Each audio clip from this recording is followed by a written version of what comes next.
Intangible assets are obviously the uplift in value for a company over and above its sort of hard tangible assets. So therefore it's an important measure of what a company is really worth.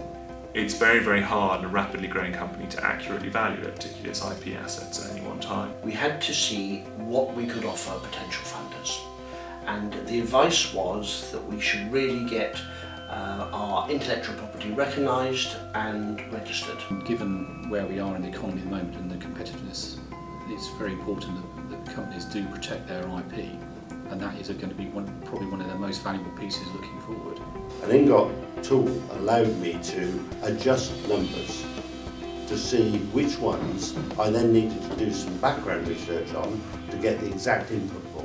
I didn't have any IT issues which you normally have with these things. Nothing crashed. It allowed me to return to it and save it. The process was very easy, and the people at Inngot were very helpful and guided me through it, but it wasn't onerous at all. Most importantly, the telephone support, being able to phone up, very quickly speak to someone who's intelligent and who could discuss the process with you and explain all your queries so that you could get it as accurate as possible the first time. A lot of the complexities that I started to think about in the IP valuation, Inngot had already got involved with and done far more work on. So people do look at valuing intangible assets separately. I mean, we see it particularly where people maybe want to lend money against a particular asset or have security around that asset. So to do that, you have to be able to break down the assets of the company and identify what is the cash flow attributable to that asset.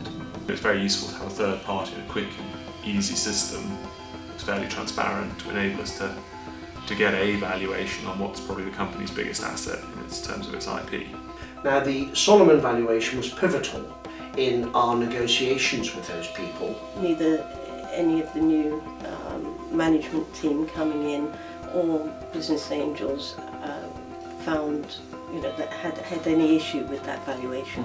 At about the same time, we were negotiating a licensing arrangement with a large American corporation for the US and Canada. When it was presented to the potential shareholders, it almost immediately took away a lot of the haggling and negotiation. And out of the blue, I had a phone call from Lee Stonehouse, who's a businessman who'd previously built up 2 businesses from scratch.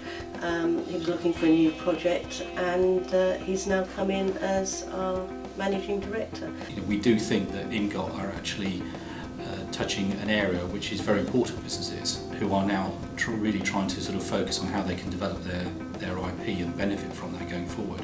And we were pleased to be able to raise just over £450,000 of external investment. We wouldn't be where we are today.